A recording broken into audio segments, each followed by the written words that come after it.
Uma frase frequentemente citada no meio cristão é buscar mais de Deus. Mas quais seriam as características do nosso Deus para que nós o conheçamos melhor? É isso que nós vamos ver hoje no Teologia é Vida, com o professor Gelson e a professora Flávia. Vamos lá. Com a introdução, falando ali do Deus único e verdadeiro, como Samuel já falou, e a existência de Deus. E aí, na sequência, os atributos naturais de Deus vai ficar para o Gelson. Então, como é que eu vou iniciar a nossa introdução aqui do que nós pesquisamos, do que nós estudamos? Eu vou começar com 4 perguntas, que é para a nossa reflexão. Eu acredito que em algum momento das nossas vidas, ou seja, em algum momento nós já fizemos essas perguntas. Então, a primeira seria de onde nós viemos, a segunda, por que nós estamos aqui, e a terceira, para onde nós estamos indo, e a quarta, Deus existe? Bom, nas pesquisas que eu andei fazendo e lendo e buscando, a primeira pergunta, o que eu entendi é que é a ciência que procura responder. Já a segunda é tratada através da filosofia. Porém, entretanto, as 4 perguntas é somente a fé cristã que apresenta uma resposta bem satisfatória para nós. Então, vamos lá. Segundo o autor desse capítulo, que é o Russell E. Joyner, se não for assim, depois me corrijam, ele disse que a base do início, né, de tudo que ele escreve, que a nossa maneira de compreender a Deus não deve basear-se em pressuposições a respeito de Deus, do nosso Deus maravilhoso, ou em como nós gostaríamos que ele fosse. Pelo contrário, nós devemos crer no Deus que existe, nesse que nós acreditamos, que ele optou por se revelar a nós através das Escrituras, a Bíblia, que é a nossa única fonte de pesquisa, que nos permite saber como Deus é, ou seja, a totalidade de sua revelação divina que ensina a humanidade a ser reconciliada com Deus, né, com ele, e como viver aceitavelmente diante dele. Ou seja, e muitas pessoas, por falta da leitura ou da compreensão, ou lendo, mas distorcendo as escrituras, procura criar, né, a maioria da humanidade acaba criando falsos deuses, que tornam o seu modo de viver, trazendo um modo de viver adequado, mais adequado em conformidade com a natureza pecaminosa do homem. Aí eu quero citar para vocês, que eu vou pedir para o Gelson ler, o livro de Romanos, no capítulo 1, os versículos 25 ao 26, se caso vocês queiram abrir as Bíblias, fiquem à vontade. Então, leia para mim, por favor. Romanos 1, 25 e 26. Eles trocam a verdade sobre Deus, mentira, e adoram e servem as coisas que Deus criou, em vez de adorarem e servirem o próprio Criador, que deve ser louvado para sempre. Amém. Por causa das coisas que essas pessoas fazem, Deus as entregou a paixões vergonhosas, pois até as mulheres trocam as relações naturais pelas que são contra a natureza. Numa outra versão, diz o seguinte, para ficar um entendimento mais compreensivo, porque, tendo conhecimento de Deus, não o glorificaram como Deus, nem lhe deram graça.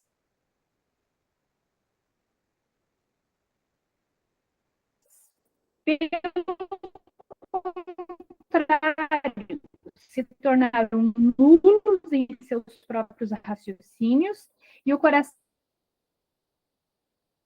de Deus se tornou incorruptível, imagem e semelhança ao ser humano, corruptível, às aves, aos quadrúpedes e aos répteis. Por isso, Deus os entregou à impureza pelos desejos do coração deles, para desonrarem o seu corpo entre si. Eles trocaram a verdade de Deus pela mentira, adorando e servindo a criatura em lugar do Criador, o qual é bendito para sempre. Amém. Eu entendo que esses versículos também eles nos mostram algumas características das falsas religiões, daquilo que os homens acreditam ser a verdade desse Deus, né, da existência desse Deus. Mas Deus se tornou reconhecido mediante o seu ato de criar e de sustentar tudo quanto existe.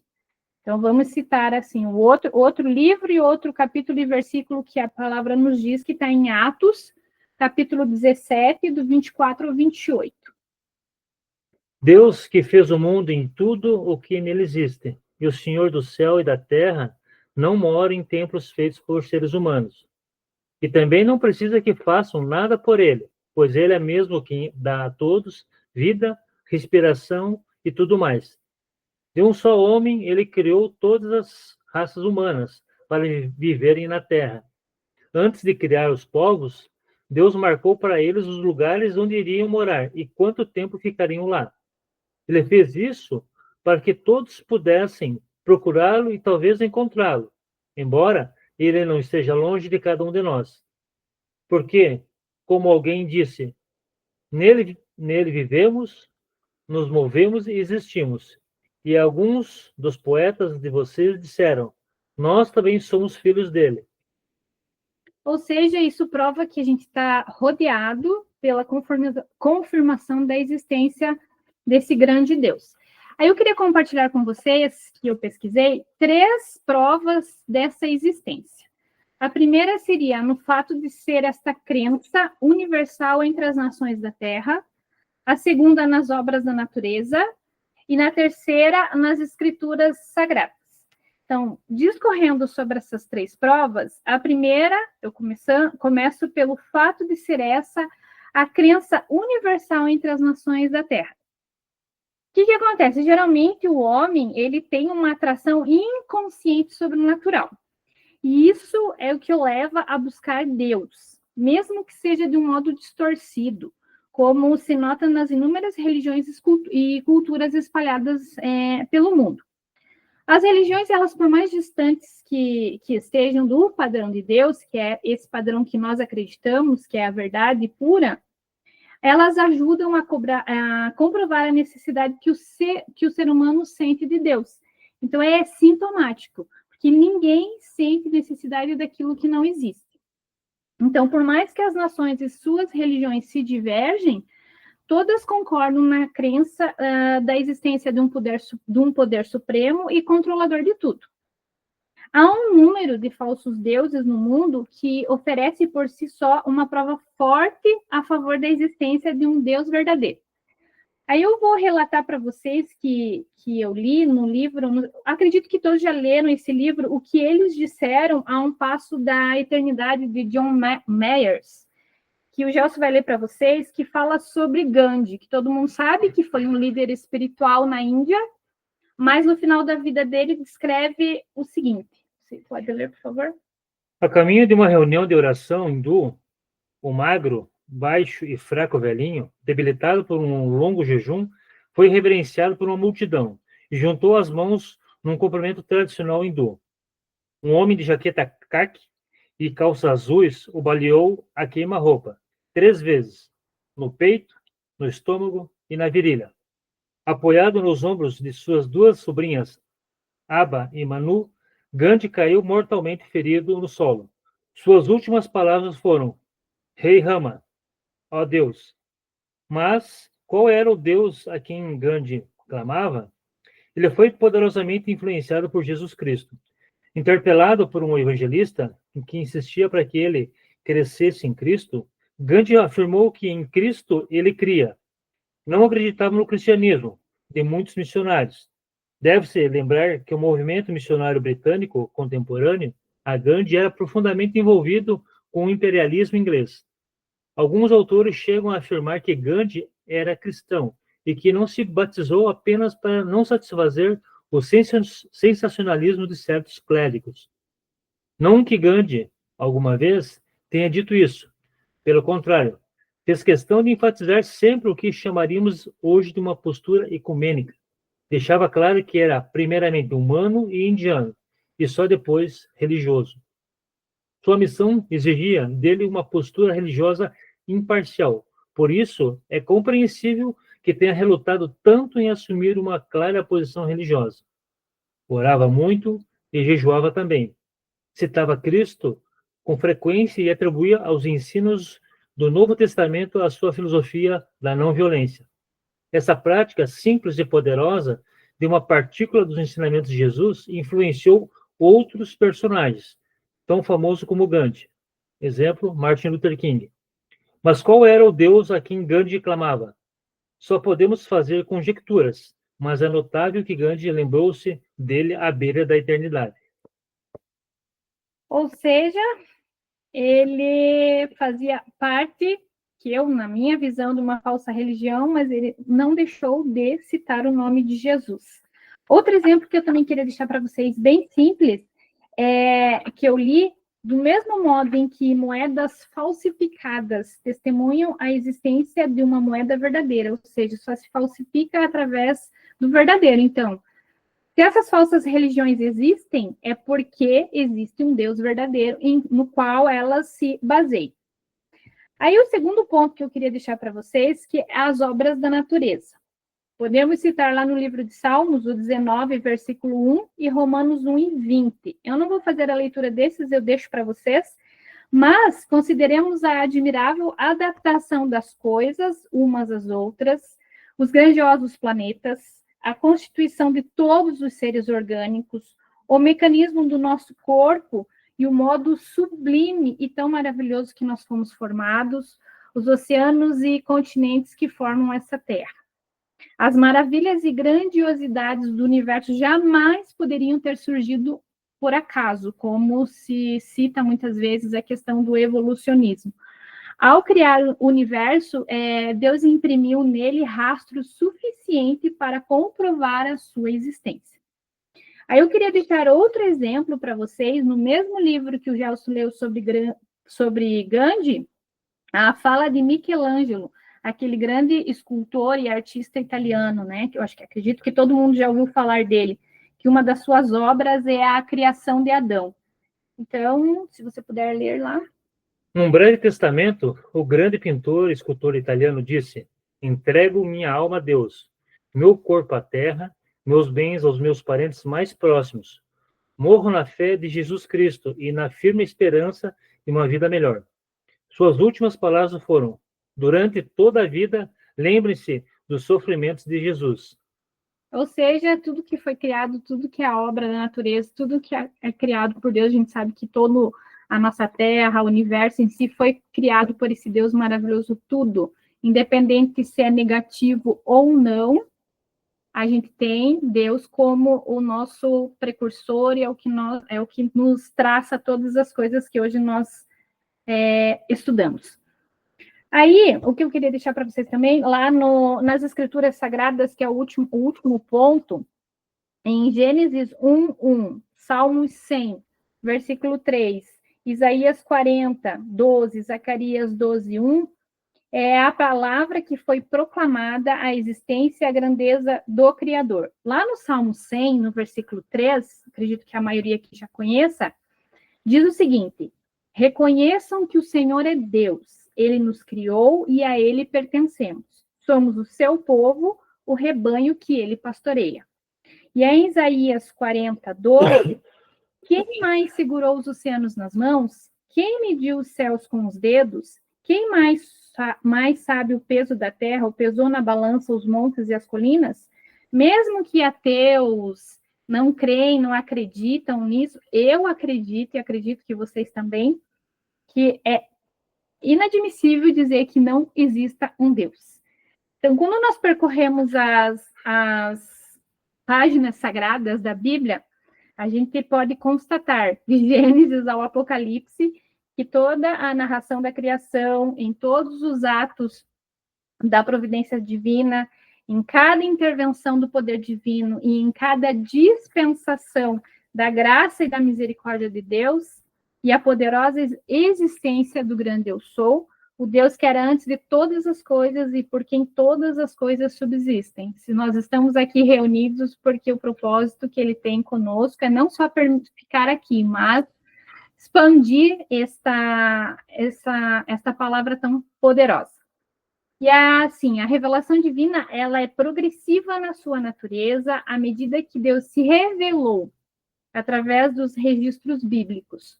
Sua existência e sua atividade contínua, ela não depende só do nosso relacionamento com qualquer outro Deus ou criatura.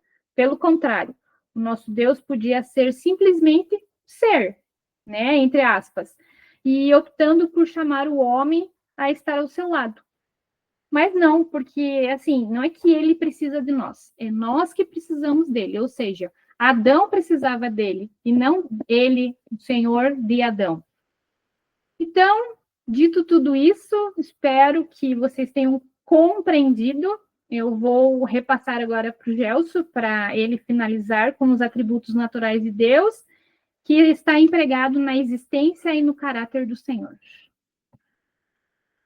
Bem, irmãos, né, em conformidade com o que a Flávia falou sobre o Deus verdadeiro, né? Então, ele tem alguns atributos. Então, nós vamos tecer alguns comentários sobre esses atributos naturais de Deus.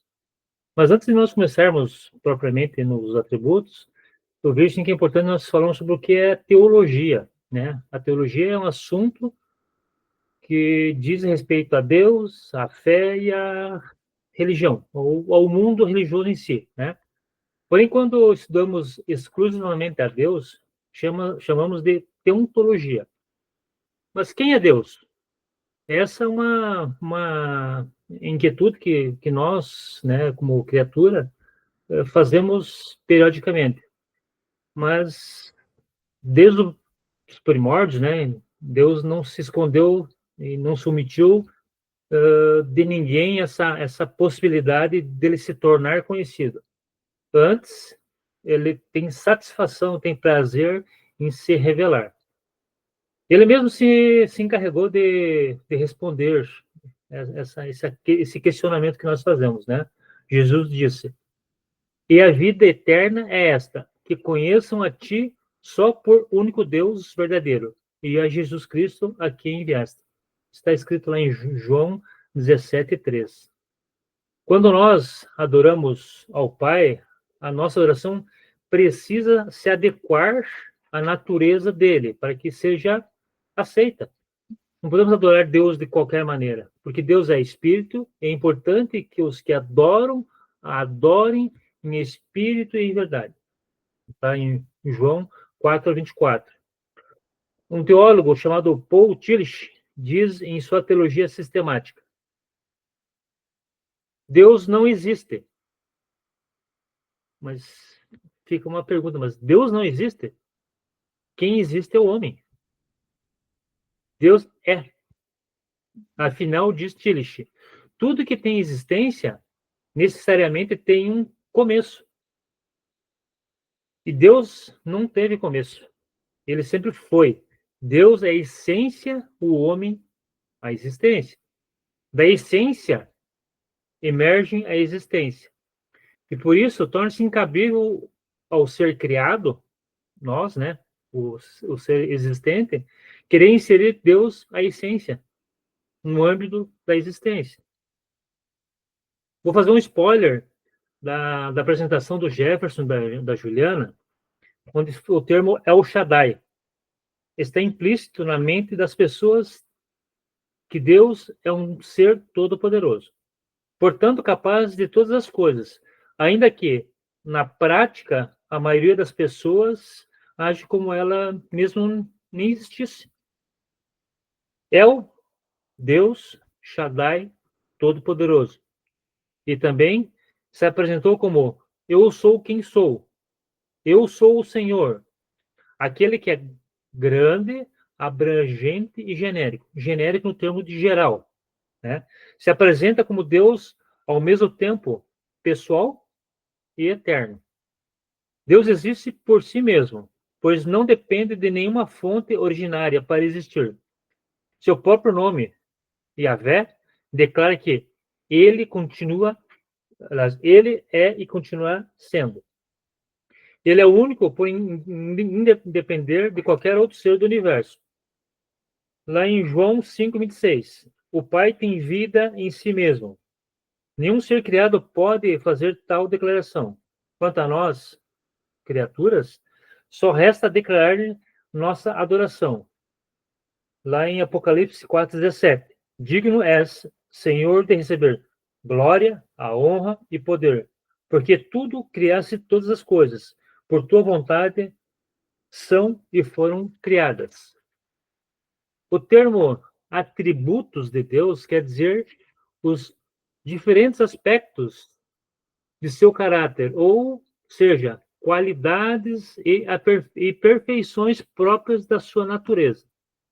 São chamados atributos porque Deus os atribui a si mesmo, porque são próprios da sua pessoa. Através deles, distinguimos Deus de todos os seres. Nesse livro que o Samuel nos indicou, os atributos estão relacionados ao espírito, cognoscível, eterno, onipotente, onipresente, onisciente e sábio. Eu vou discorrer de cada um. Espírito. Deus é espírito. Importa que o adorem e adorem em espírito e em verdade. João 4:24. Em 2 Coríntios 3:17. Ora, o Senhor é espírito. Afirmações que nos ensinam que a natureza de Deus é puramente espiritual. O Antigo Testamento ensina essa verdade em oposição ao materialismo, à idolatria de imagens, como exemplo. Sabemos que a matéria em si não possui inteligência. Uma pedra não tem inteligência. Uma pedra não pode perceber interiormente nem a felicidade, nem a miséria, nem a justiça, nem a injustiça. Uma pedra não pode pensar, nem decidir e nem sentir. A Bíblia define espírito. Aliás, perdão, a Bíblia não define espírito. Ela define-se ou limita-se a oferecer algumas descrições de Deus como espírito, porque Deus é imortal, invisível e eterno. Deus é espírito puro. A sua matéria, a sua natureza é totalmente separada da matéria. É incompreensível para nós. Porém, contudo, entretanto, não obstante, todavia, nosso Salvador disse: Deus é espírito. Conquanto seja incompreensível a natureza desse espírito, é incontestável que Jesus usou essa terminologia para distingui-lo da matéria. Portanto, irmãos, não somente as escrituras sagradas contradizem a teoria de uma deidade material. Vou dar um exemplo aqui sobre o panteísmo e o materialismo. Em todas as suas formas, são contrárias à revelação. Panteísmo, doutrina que identifica a divindade com o universo. A natureza, como nós já ouvimos falar, né? A natureza mãe, os gnósticos acham que, né, a natureza que comanda o universo em si. Materialismo, vida voltada unicamente para o gozo dos bens materiais. Qualquer das doutrinas filosóficas que afirma a antecedência da natureza com relação ao espírito, a mente ou qualquer realidade de outra intelectual. A existência eterna de um espírito infinito e pessoal é a única doutrina religiosa que se adapta à condição do homem, como agente moral, responsável, ao mesmo tempo dependente. Como diz, nós dizemos, nós, os irmãos, que Deus é queridão, né? Ele nos deixa até à vontade para escolher o que nós queremos, né? Só que depende como for essas vontades, nós vamos arcar com as consequências. Assim como é verdade que a matéria possui em si mesmo o pensamento, a razão, a ciência, o poder do movimento, também é verdade que existe o autor, o criador, o sustentador de todas as coisas. Mas quando pensamos na imensidão e na majestade de seu domínio, podemos concluir que ele é um espírito puro, infinito e sem origem. Portanto, assim como é certo que Deus existe, certo também que o espírito é um dos seus atributos essenciais. Agora vamos passar para o segundo, o cognoscível, que se entende como o que se pode conhecer. Deus se revela em diferentes ocasiões e situações. Lá em Romanos 1, 18 e 20. Não só para conhecermos, mas para também um relacionamento com Ele. A humanidade, o princípio, né, ela conheceu a Deus, ou conhecia a Deus, e tinha comunhão com Ele. Né? Adão e Eva, em Gênesis 3:8, tinham um contato periódico com Deus. A história do mundo e do Antigo Testamento revelam, né, uma grande consequência, né, dessa regressão, a perda do conhecimento moral. A humanidade também tem uma disposição inata para buscar a Deus. Todos nós temos essa chama dentro de nós de buscar a Deus, como também uma consciência moral. Todos nós temos essa consciência do certo e do errado. Deus trabalha para se revelar ao mundo, porém o mundo se rebela contra ele. O problema da humanidade não é o fato dela não conhecer a verdade. A história da raça humana revela um esforço determinado para se opor à vontade de Deus. Nós temos exemplos como o ateísmo e a idolatria. Deus se revela em Jesus Cristo, sendo assim, podemos estar confiantes em conhecer o Pai através do Filho. Somos levados a uma conclusão natural. Devemos buscar e adorar a Deus verdadeiro. Temos vários exemplos na Bíblia. Um exemplo lá do Êxodo, né? Quando o povo saiu do Egito, teve a sua libertação, foi para o deserto, e Deus se revelou tanto para Moisés como para o povo, né? No Monte Sinai, onde ele aplica a revelação anterior dele mesmo, com o Deus verdadeiro e a vida religiosa de adoração à nação liberta. E eles não acabaram não entendendo. Está lá em Êxodo 22:6. E muita rebelião sobre esse assunto. Esses versículos estabelecem 3 pontos fundamentais à premissa de Deus. A premissa quer dizer assim, o que as preposições, né, o que serve de base para a conclusão, diferente do de primícia, né, que é o primeiro fruto, o primeiro sentimento ou produções, né? Então, premissa é diferente de primícia. Vai se revelar na Bíblia através do Deus verdadeiro. Primeiro, devemos louvar e obedecer a Ele. Isso é uma regra básica que Deus nos coloca. Devemos rejeitar a adoração de qualquer outro Deus. Qualquer outro Deus. Aí Deus pode ser o Deus do carro, o Deus profissão, o Deus time de futebol, qualquer aquilo que tira da presença ou da adoração, onde Deus não divide essa adoração. Devemos rejeitar a adoração ao Deus verdadeiro, porque qualquer meio que não seja digno dele, como o uso de retrato e imagens.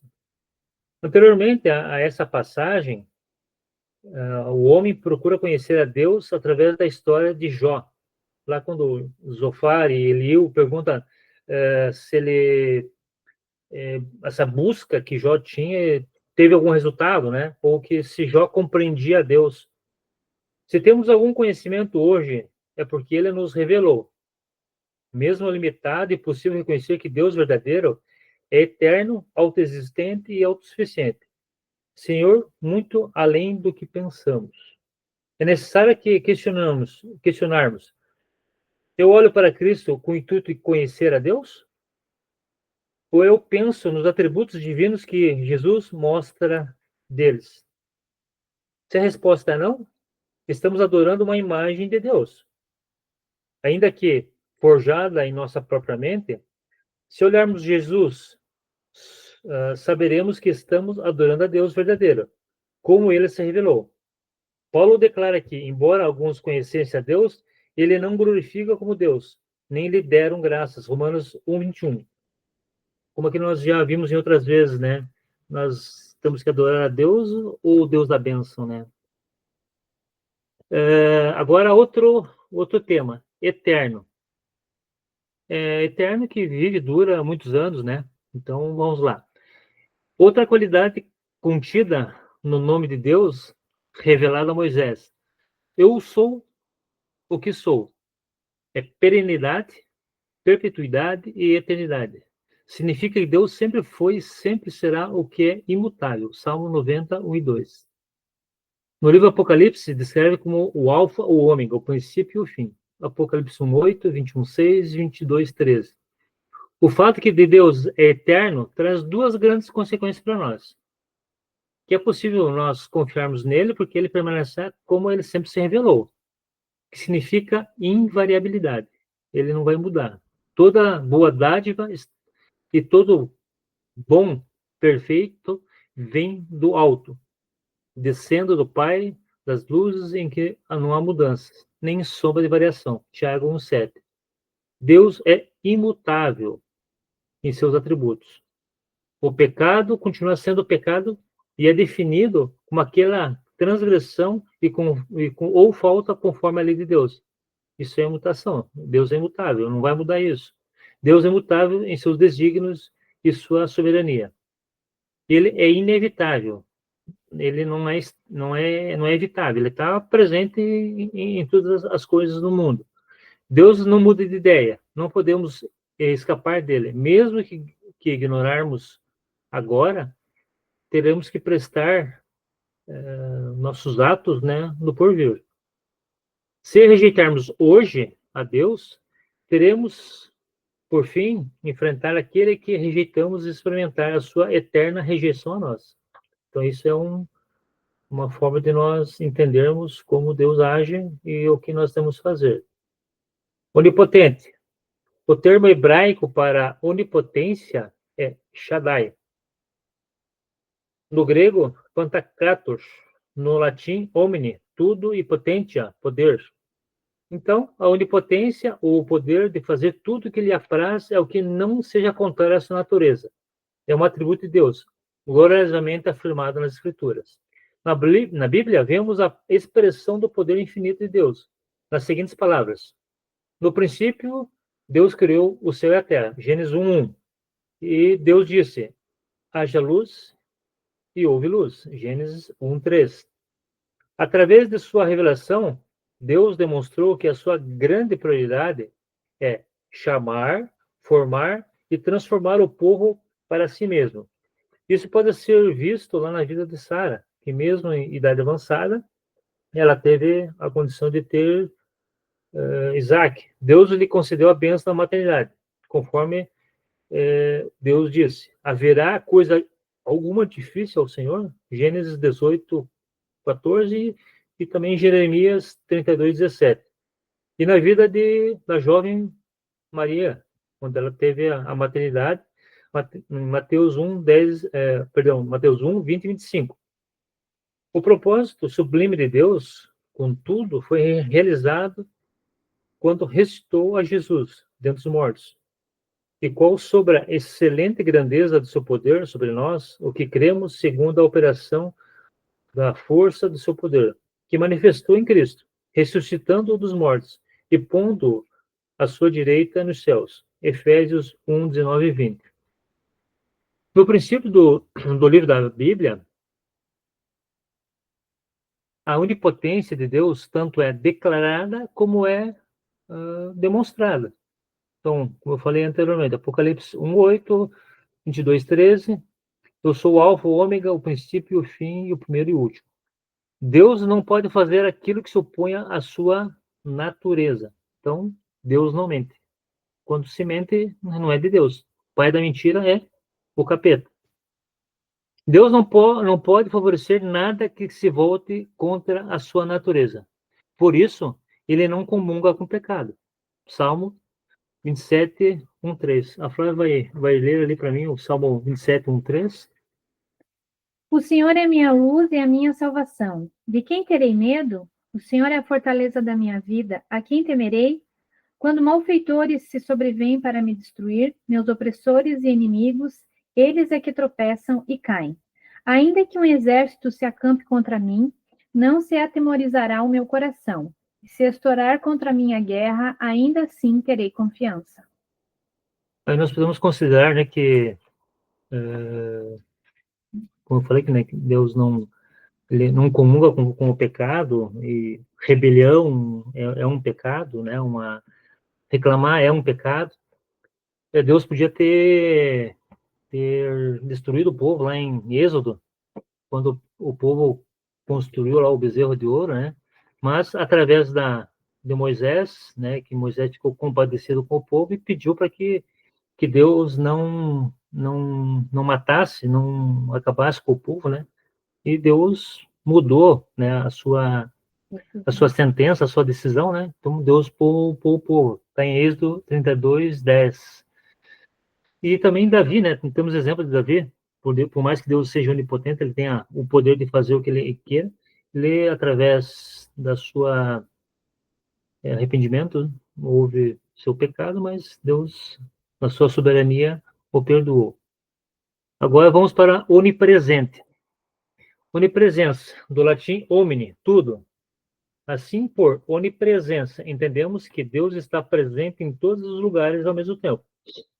Comportando-se de modo peculiar a cada um deles, não encho eu os céus e a terra, disse o Senhor, Jeremias 23, 24. No hebraico, céus e terra significa o universo inteiro. Ao contrário dos povos que circundavam Israel, que serviam deuses que eram limitados a locais ou a rituais, né? Deus não contradiz a sua onipresença ou por limitação do entendimento mesmo, sendo citado que ele se manifestou tanto no Santo dos Santos, né, no tabernáculo, lá quando a primeira vez que foi construído uma tenda e um local para ser adorado, ou até mesmo no Templo de Salomão, né, quando foi construído o templo, né, mas o próprio Salomão reconheceu, lá em 1 Reis 8, 27, mas na verdade habitaria Deus na terra, eis que os céus e a terra e até o céu dos céus não poderiam contar, quanto menos essa casa que eu tenho edificado.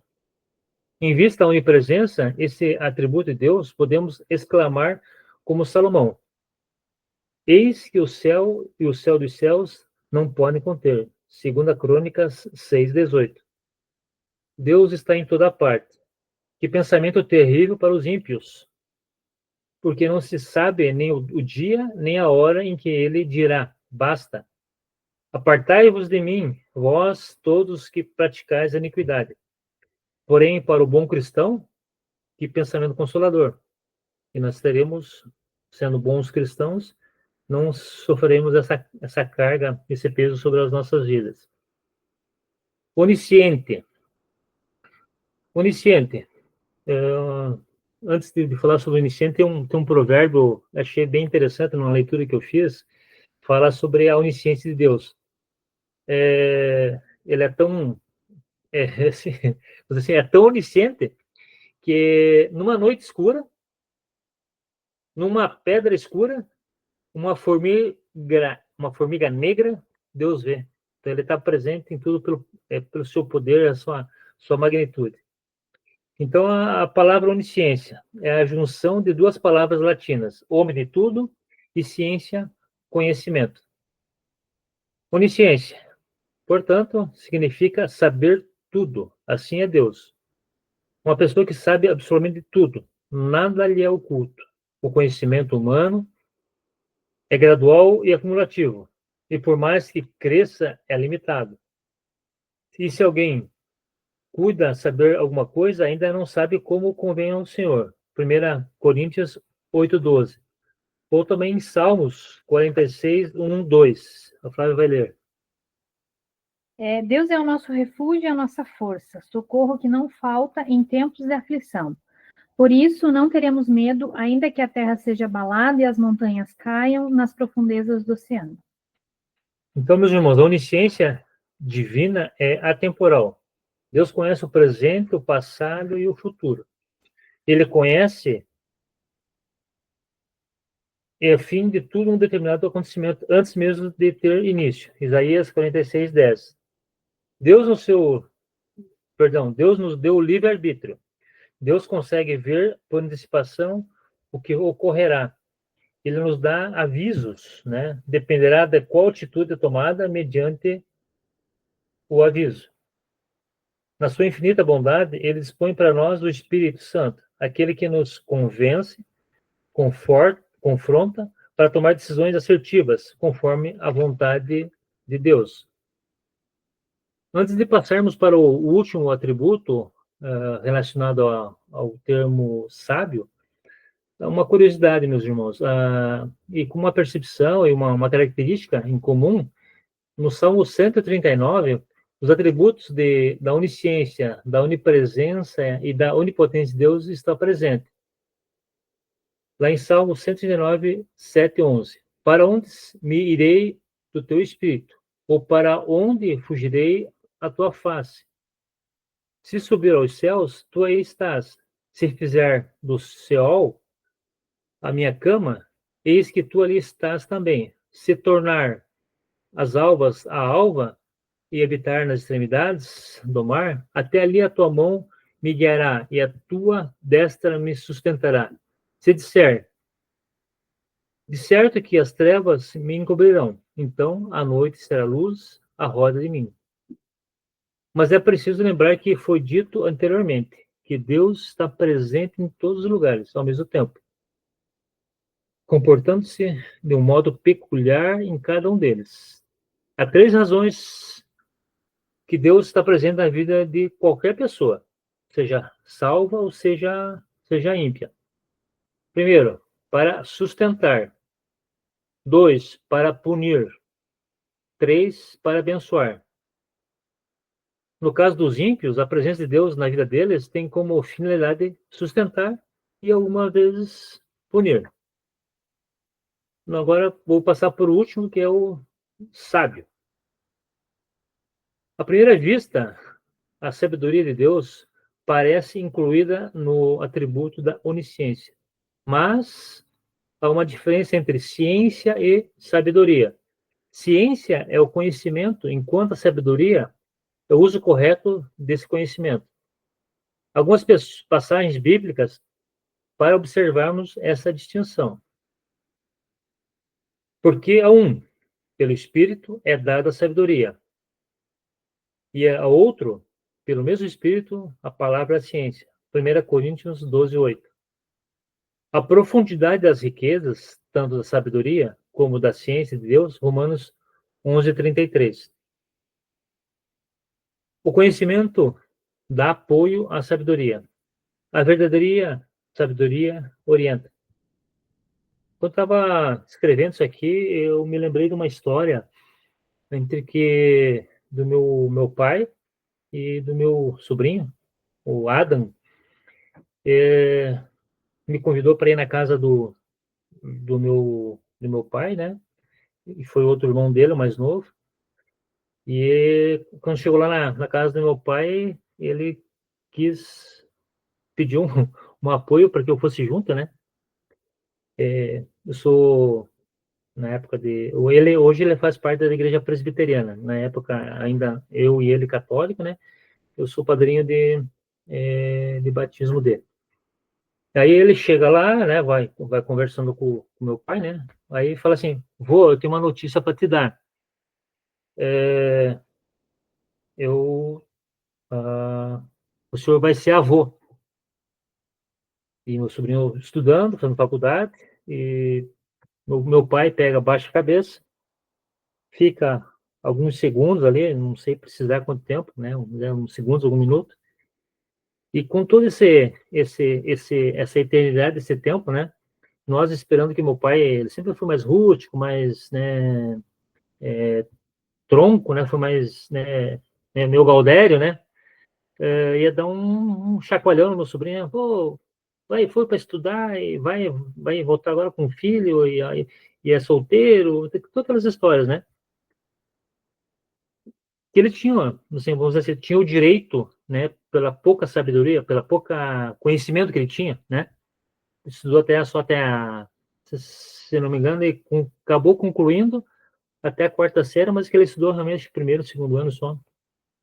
E aquele momento foi importante, que assim mostrou a sabedoria do meu pai, né? Pegou, o que aconteceu? Levantou e abraçou meu sobrinho, né? Então recebeu.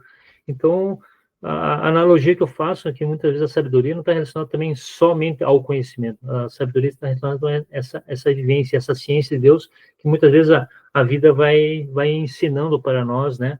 E graças a Deus nós temos que buscar esse conhecimento, né? E para também ter a sabedoria. Meu pai, na sua pouca instrução, teve a sabedoria, mas pela sua vida. Então, a verdadeira sabedoria orienta.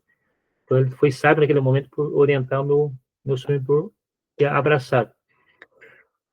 Retornando, todas as obras das suas mãos são feitas pela sua grande sabedoria. Salmo 104, 24.